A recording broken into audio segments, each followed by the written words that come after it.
It was a sunny Saturday morning in Macon, Georgia, and Marcus Tate pulled into the parking lot of Hammer and Nail Supply off Jackson Boulevard. He was an electrician, 34 years old, just trying to knock out a quick errand before heading to a job. Across town, he needed a voltage tester, maybe some wire cutters if they were on sale.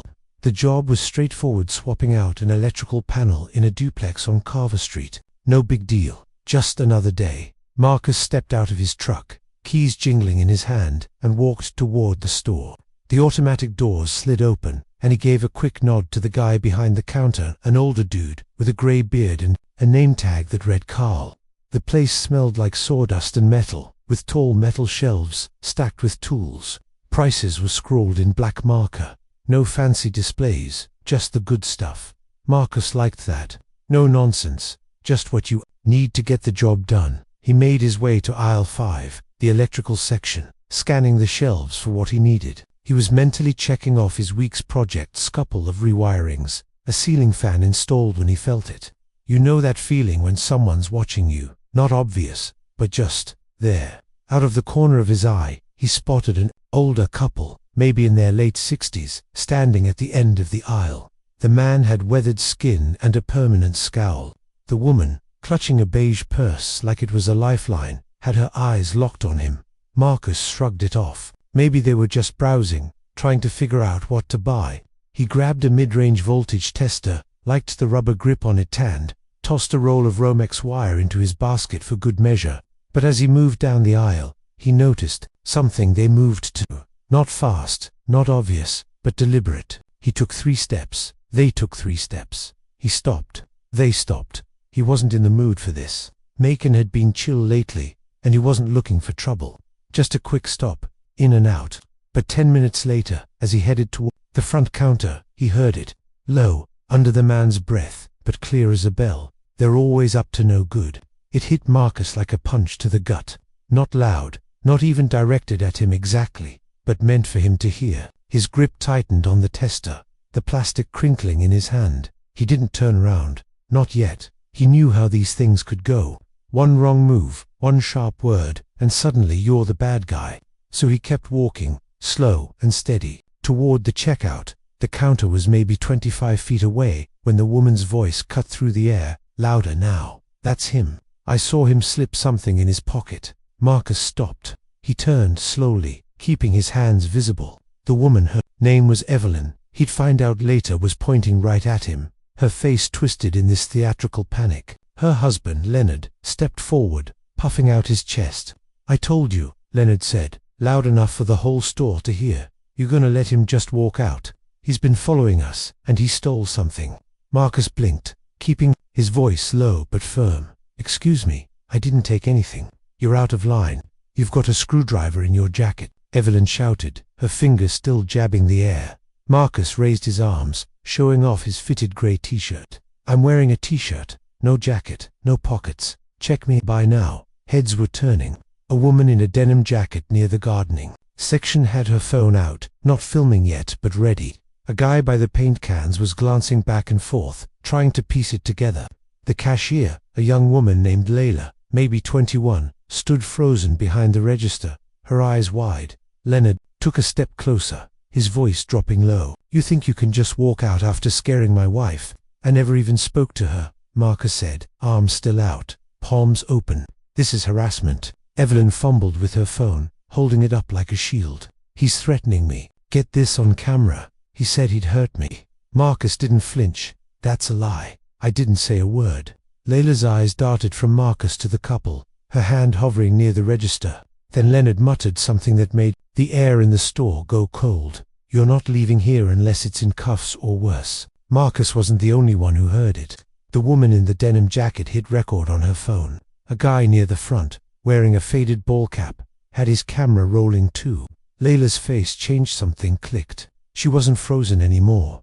Marcus took a slow step back, not because he was scared, but because he was thinking. If Leonard wanted a reaction, he wasn't getting one. I don't want trouble, Marcus said, loud enough for everyone to hear. I came here to buy a tool. That's it. You people think you can do whatever you want, Leonard snapped, pointing a trembling finger at Marcus's chest. You followed me, Marcus said, his voice steady. I was in one aisle, reading labels. You were lurking. Evelyn clutched her purse tighter. Because you were acting suspicious. I was shopping, Marcus shot back. You think I stole a screwdriver?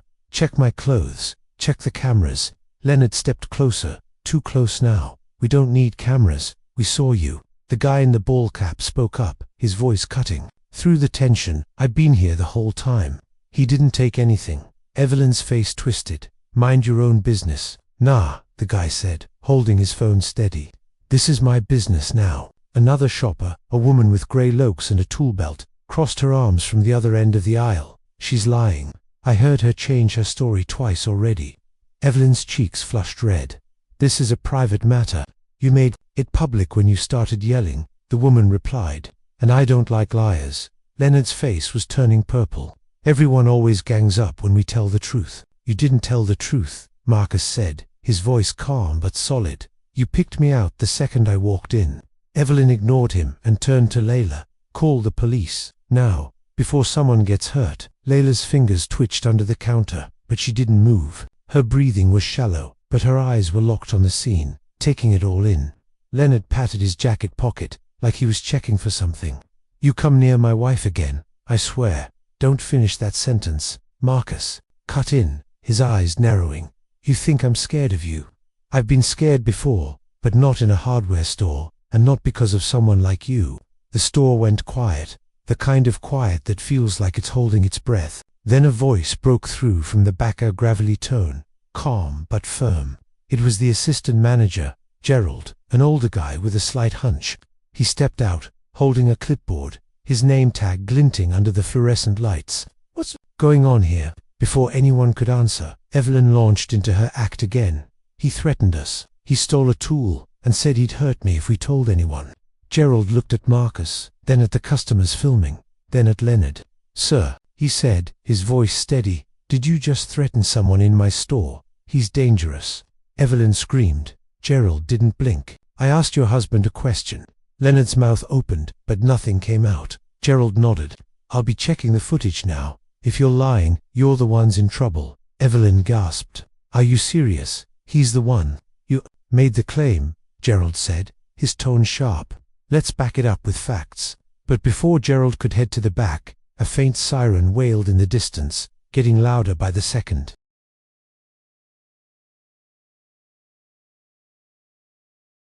The sirens were loud now, slicing through the humid Macon air like a knife. Inside Hammer and Nail Supply, the tension was thick enough to choke on. Marcus Tate stood near the checkout counter, his voltage tester and Romex wire still in hand, his body calm but his mind racing. He'd heard Leonard's threat loud and clear. You're not leaving here unless it's in cuffs or worse. And now Evelyn was pointing at him, her voice shrill, accusing him of stealing and threatening her. Even as customers around her started recording, Marcus took another slow step back, not out of fear but strategy. He knew how these moments could twist. One wrong glance, one sharp word, and the truth could get buried under a headline. Evelyn turned to the cashier, Layla, her voice frantic. I'm telling you, he's dangerous. He was stalking us through the aisles. Layla, barely 21, wasn't frozen anymore. Her eyes flicked between Marcus and the couple, and you could tell she was scared not of Marcus, but of what might happen if she didn't handle this right. Marcus caught her gaze and saw something in it. She was listening, really listening. I don't want to be recorded. Evelyn barked at the guy in the ball cap, who was still filming. His name, Marcus would later learn, was Jamal. Jamal lowered his phone slightly, but kept it rolling. It's not illegal, not in a public store, not when you're making threats. I'm not threatening anyone, Evelyn screamed, her voice cracking. Marcus's eyes narrowed as Leonard's hand hovered near his jacket pocket again. What's in your jacket? Marcus asked, his tone sharp but controlled. None of your business, Leonard snapped, his lip curling. I said, what's in your jacket? Marcus pressed. You told me I wasn't leaving unless it was in cuffs or worse. You better mean that figuratively. The assistant manager, Gerald, stepped forward, his clipboard tucked under his arm. Sir, he said to Leonard, I'm going to ask you clearly. Do you have a weapon on you? Evelyn jumped in. Don't answer that. Gerald raised a hand. You can refuse, but we've got cameras covering every inch of this store, and we've got witnesses. I don't owe you an answer, Leonard growled, his hand still near his pocket. Marcus let the silence hang for a second, then spoke, his voice steady. You tried to scare me. When that didn't work, you lied and played victim, but you've got a problem now. Yeah. Leonard sneered. People are watching, Marcus said. They've got phones, they've got eyes, and you picked the wrong guy to mess with. Evelyn's voice cracked. Why don't you just leave if you're so innocent? Because I came here to shop, Marcus replied. Same as you. I'm not running just because you're uncomfortable. That's your problem, not mine. Layla slipped out from behind the counter and whispered something to Gerald. He nodded, his face unreadable. The sirens were right outside, now tires crunched on asphalt. Car doors slammed. 2 police officers stepped through the sliding doors. The first, a tall guy with a hand near his belt, scanned the room. The second was already talking into his shoulder mic. Layla raised her hand. I hit the panic button, she said, her voice clear but shaky. It's not what it looks like. The first officer slowed his pace. What happened? Evelyn jumped in before anyone else could speak, pointing at Marcus. That man. He threatened us, followed us around the store, and I think he's got something hidden on him.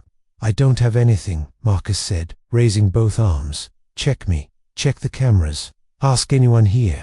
The officer turned to the crowd. Anyone see what happened? Jamal lifted his phone. I've got it on video. He didn't do a thing. They followed him, tried to provoke him. Then she started screaming out of nowhere. He stayed calm the whole time.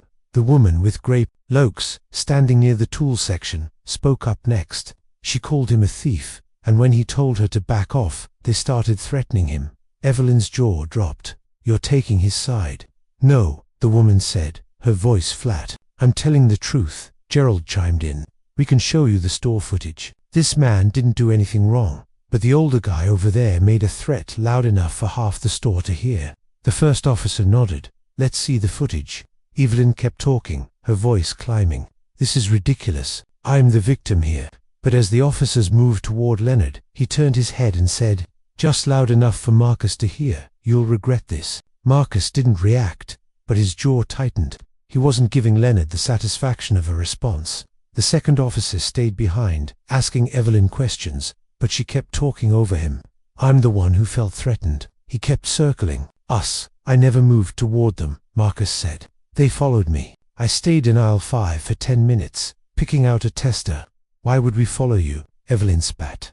You tell me, Marcus replied, his tone still even. The first officer glanced at Gerald. You got footage of the floor. Multiple angles, Gerald said. I was about to pull it up when you arrived. The officer turned to Marcus. Can you stay put for a few minutes while we check this out? Marcus nodded.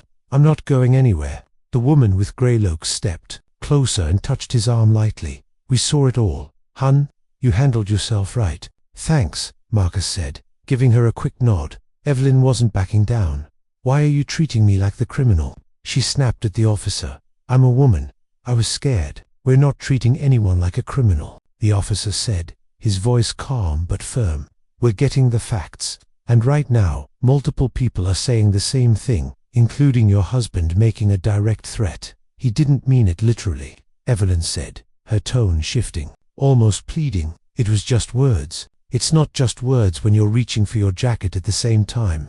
Jamal muttered, still holding his phone. Evelyn's face changed, like she was trying a new angle. Listen, maybe we misunderstood. He looked at us funny, and we overreacted. It got out of hand. The officer tilted his head. So now he didn't threaten you? Evelyn hesitated. I don't know. It all happened so fast. Layla finally spoke up, her voice trembling but clear.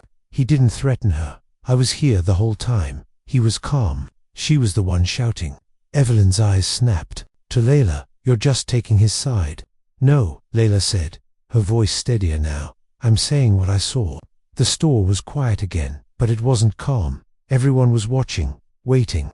Marcus stepped to the counter and set his VOLTAGE tester down. If it's all right, I'd like to buy this. Layla glanced at the officer, who nodded. She rang it up, the scanner beeping softly. As she handed him the receipt, she whispered, I'm sorry they did that to you. Marcus gave her a small nod.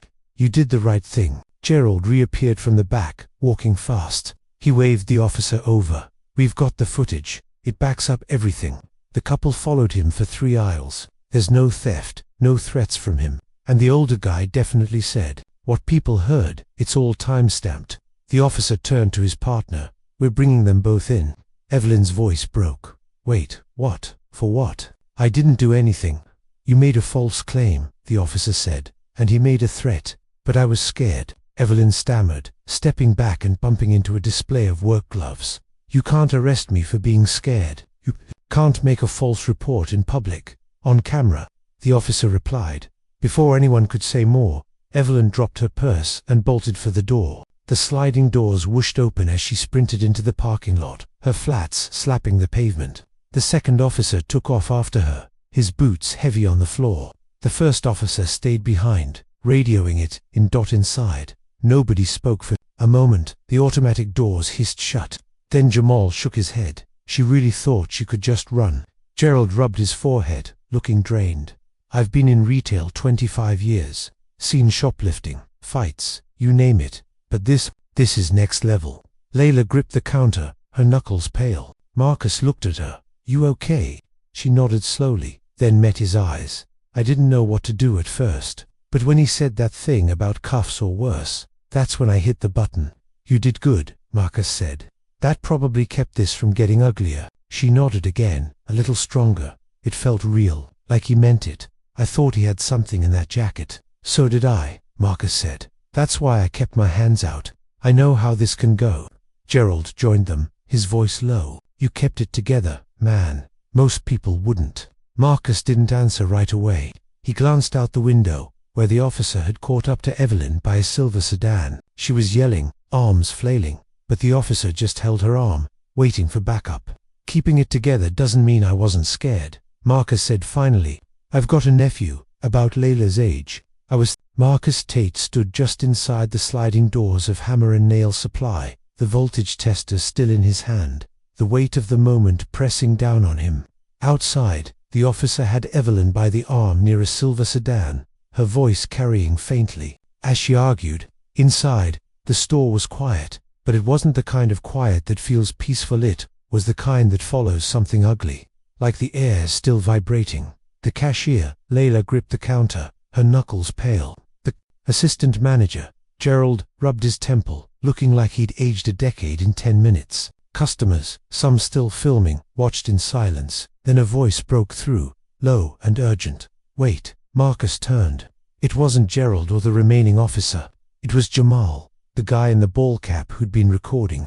He walked up, phone in hand, his face tight. "They're still here," he said. Marcus's stomach twisted. "Who?" "Her husband, Leonard. He didn't go with the cop. He's back inside."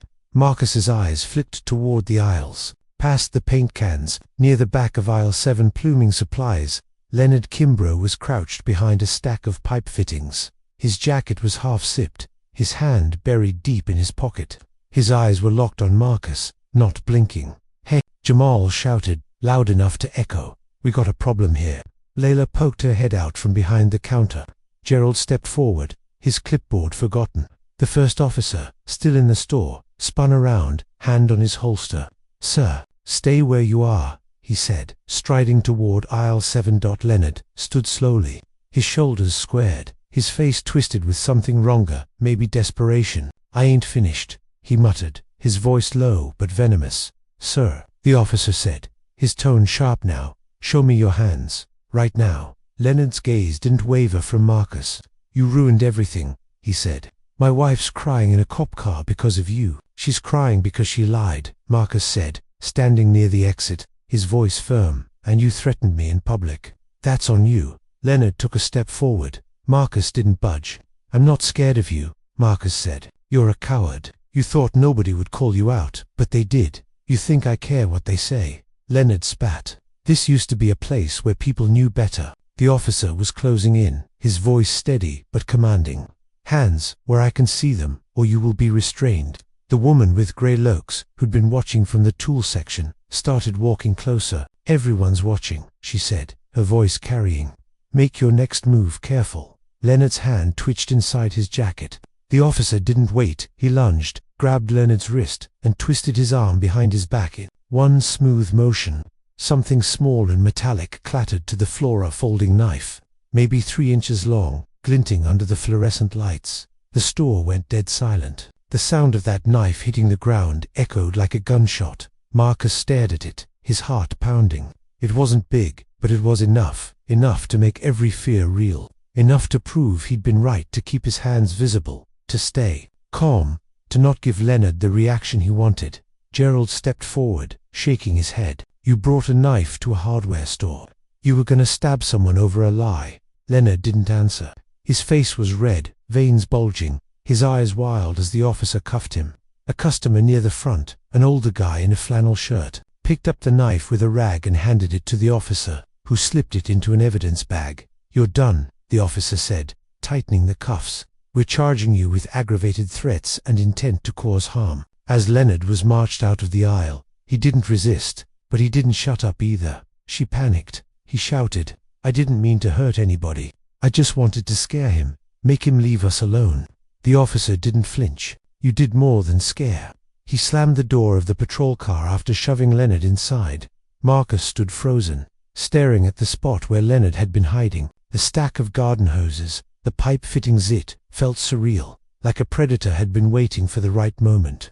Layla walked up behind him, her voice soft. "He was really going to hurt you." "Yeah," Marcus said, his eyes still on the floor. "I know." Jamal joined them, his phone finally lowered. "I've seen some stuff, man, but this is something else. I got it all on video. Cops are gonna have everything." Marcus nodded, appreciated. Layla hesitated, then asked, "Can I ask you something?" "Sure. Why didn't you just leave when they started yelling?" "I would have run."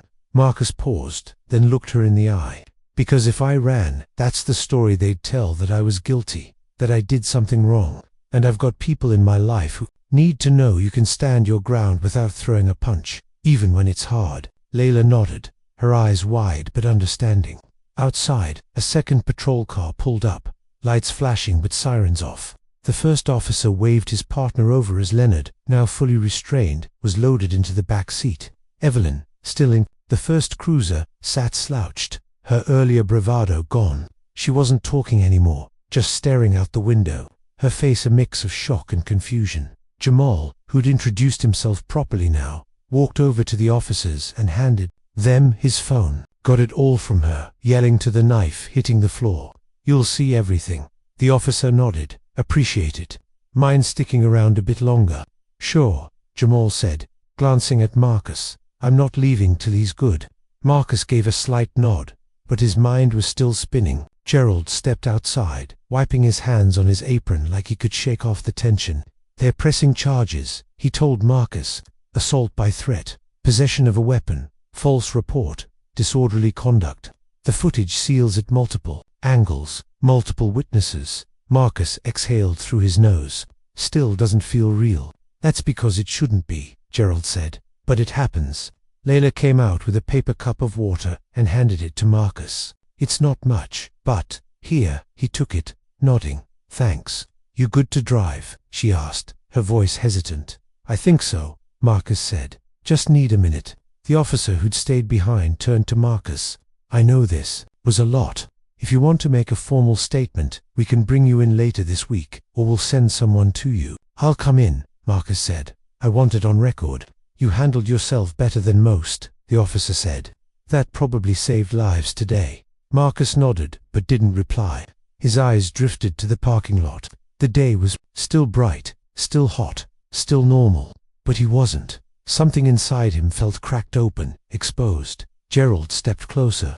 "You need anything from us, just ask. You're good people. You shouldn't have had to go through this." "I know," Marcus said. "But if it wasn't here, it would have been somewhere else." Jamal cleared his throat. "We're strangers, but if you need backup statement, testimony, anything, I'm in." Marcus shook his hand. "Appreciate it, man." As Marcus turned to his truck, keys in hand, he felt the weight of it all. Not anger, not yet, just exhaustion. The adrenaline was still there, buzzing in his legs, his neck. He climbed into the driver's seat, set the tester on the passenger seat, and just sat there, engine off. Outside, the officers were wrapping up. Evelyn stared straight ahead in the cruiser, no longer fighting. Leonard was silent, his head bowed. The truth was out, but it didn't feel like a win. It just felt heavy.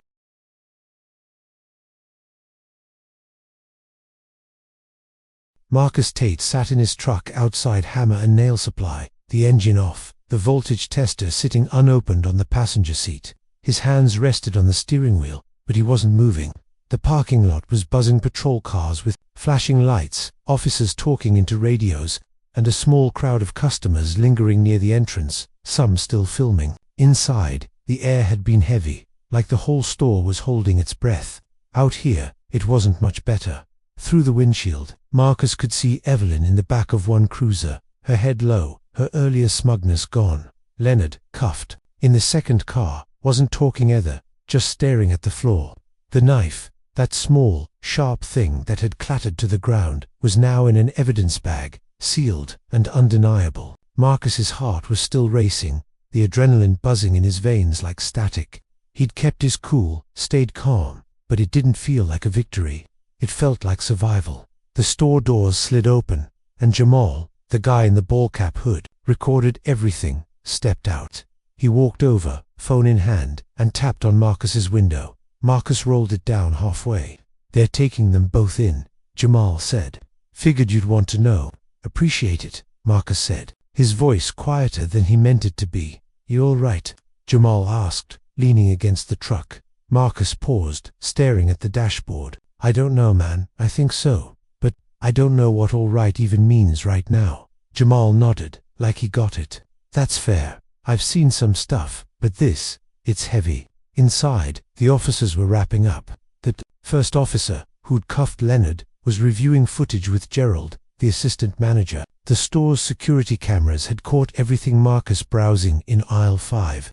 Leonard and Evelyn trailing him, their whispers, her pointing, his threat. The second officer pulled up another angle, showing Leonard crouched in aisle 7, hand in his jacket. The knife's outline was clear as day. "Hard to argue with that," the officer muttered. "Hiding in an aisle with a blade. That's intent."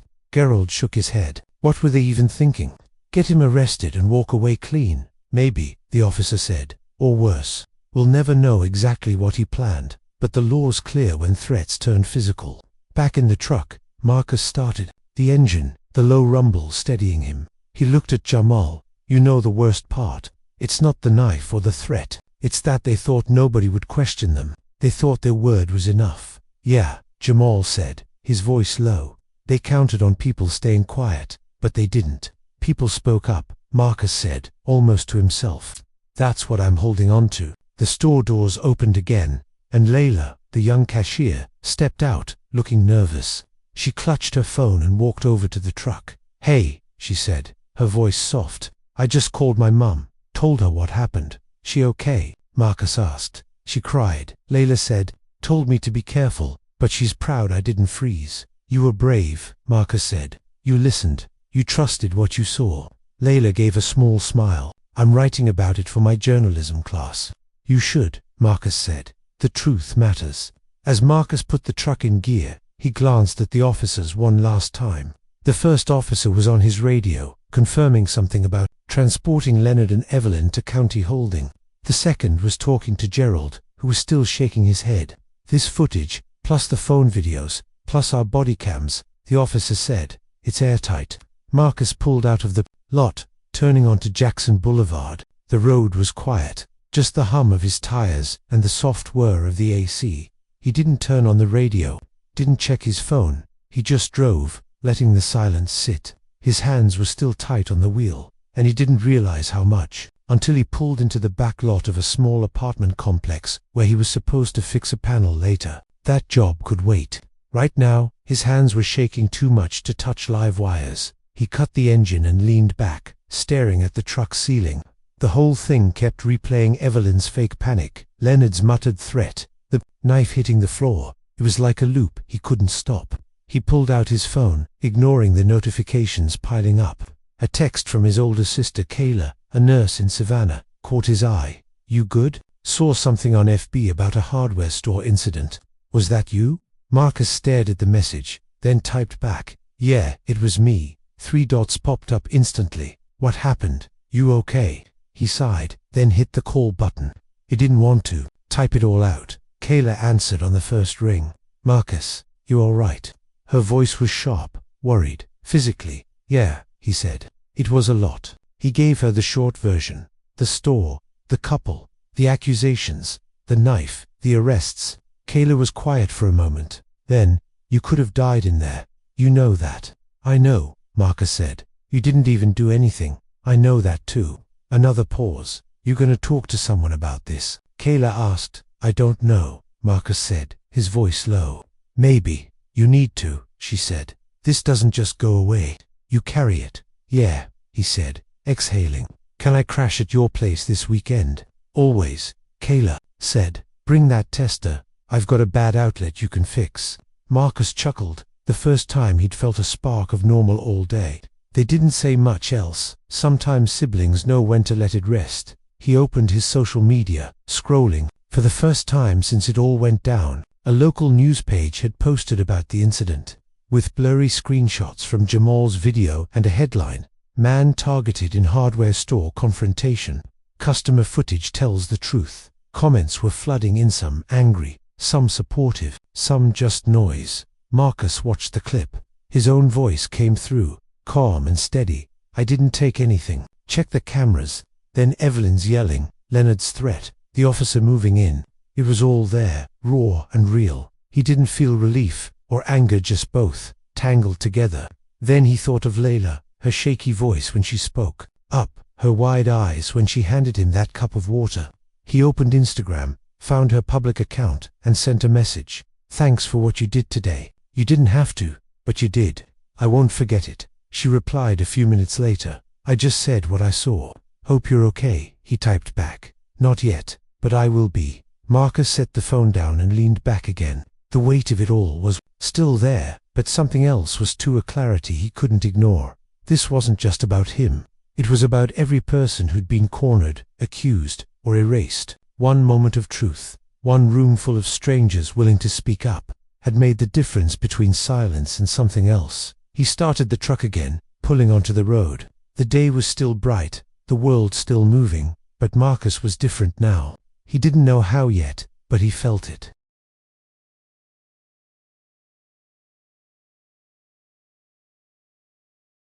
Marcus Tate drove through Macon's quiet streets, the hum of his truck's engine the only sound breaking the silence. The voltage tester sat on the passenger seat, still in its plastic package, a reminder of how a simple errand had spiraled into chaos. His hands were steady now, but his mind was still racing Evelyn's fake panic. Leonard's knife hitting the floor, the weight of every eye in the store. It was all there, looping like a video he couldn't pause. He pulled into his driveway, a small rental house on the edge of town, and cut the engine. For a moment, he just sat there, staring at the dashboard. The adrenaline had faded, leaving behind a bone-deep exhaustion. His phone buzzed again, more notifications, more texts, but he ignored them. He needed a minute to breathe, to process. Inside, Marcus dropped his keys on the counter and sank onto the couch. The TV was off, the house quiet except for the faint hum of the fridge. He opened his laptop, not sure why, and scrolled through social media. The story was everywhere now. Local news outlets had posted Jamal's video, the one from the guy in the ball cap, along with grainy stills from the store's security footage. The headline on one site read, "Electrician targeted in hardware store. Stranger's footage exposes the truth." Comments piled up, some calling for justice, some sharing their own stories, others just spewing noise. Marcus clicked play on the video. His own voice came through, steady despite the chaos. "I didn't take anything. Check the cameras." Evelyn's shrill accusations followed, then Leonard's threat, and finally the officer's calm command as he cuffed him. It was all there, undeniable. He felt a strange mix of relief and anger, not at the couple, but at how close it had come to being a different story. He thought of Layla, the young cashier who'd hit the panic button, her voice shaking but resolute. When she spoke up, he opened Instagram and saw her reply to his earlier message. "I just said what I saw. Hope you're okay." He stared at it, then typed, "Thanks again. Keep writing that story. It matters." The next evening, Marcus sat at his kitchen table, a half-eaten plate of spaghetti pushed to the side. He hadn't planned to say anything publicly. He wasn't big on social media, just posted the occasional job update or family photo. But seeing the story spread, twisted by strangers, hit him hard. The third comment, calling him a was the last straw. He opened his laptop, turned on the webcam, and hit record. no script, no edits, just him in a faded hoodie, the weight of the day still etched in his face. "Most of you don't know me," he started, his voice low but clear. "My name's Marcus Tate. I'm 34, an electrician. Yesterday, I went to a hardware store in Macon to buy a voltage tester. That's it." He paused, letting the silence sit. "I left that store knowing I almost didn't walk out at all." Marcus told the story straight, no drama, no flair. How Leonard and Evelyn followed him, accused him, threatened him. How one wrong move could have changed everything. How Jamal, the woman with grey locks, stepped up when it counted. "I'm not here for sympathy," he said, leaning forward. "I'm not here for views. I'm here because this happens too often, and too many times, it ends differently. We know those stories. We say the names. We light candles. Then the world moves on." He looked straight at the camera. "This time, I'm still here because people paid attention, because someone hit a button, because someone recorded, because someone cared enough to tell the truth." The video was 7 minutes long.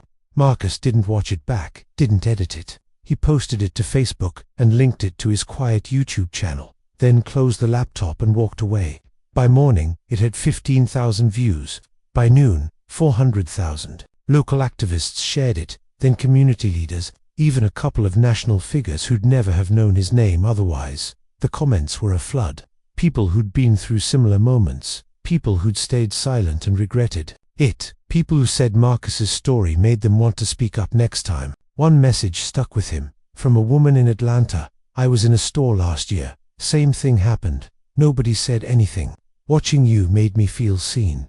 That night, Marcus sat on his porch, his nephew's voice crackling through the phone. Caleb was 14, all energy, talking about basketball tryouts. He hadn't seen the video. Kayla, Marcus's sister, had kept it from him for now. But Marcus knew the day would come when he'd have to explain. He'd tell Caleb the truth, why it mattered, why staying calm isn't weakness, why speaking up, even when your voice shakes, is the bravest thing you can do. If it was scary, Caleb would probably ask, "Why didn't you run?" Marcus would say, "It was scary, but it was worth it." The world needs more people who don't look away. A few days later, Marcus drove to the police station to give his formal statement. The officer from the store was there, nodding as Marcus recounted every detail. "The DA's moving forward," the officer said. "Between the footage, the witnesses, and the knife, it's a strong case. They're looking at serious charges." Marcus nodded, but it didn't feel like closure. It felt like a step. Back home, he got a call from Jamal, who'd also given a statement. "They're not wiggling out of this," Jamal said. "I sent them my video. It's all there." "Thanks, man," Marcus said. "For real. Anytime," Jamal replied. "You need me in court, I'm there." Layla's journalism piece got published in her college paper a week later. She sent Marcus a link, and he read it, her words sharp and clear. The truth isn't always loud. Sometimes it's a quiet voice, a shaky hand, a phone recording in a crowd. But when it's there, it's enough. Marcus messaged her, "You nailed it. Proud of you." As the weeks passed, the story faded from the headlines, but it didn't fade for Marcus. He went back to work, wiring houses, fixing panels, but something had shifted. He noticed things more: how people moved in stores, how they looked at each other, how silence could be as loud as a scream. He started talking more, to not just to Kayla or his crew, but to his nephew, his clients, anyone who'd listen, about standing up, about listening, about not letting the truth get buried. One night, Marcus sat down to record another video. This one wasn't about the store, it was about what came after. "This isn't just my story," he said, his voice steadier now. "It's everyone who's been cornered, accused, or ignored. It's about the people who see it and say something. If we don't, nothing changes." He ended with a call to action. "If this moved you, share it. Speak up, stand up. Don't wait until it's someone you love to start paying attention. The truth needs us, all of us."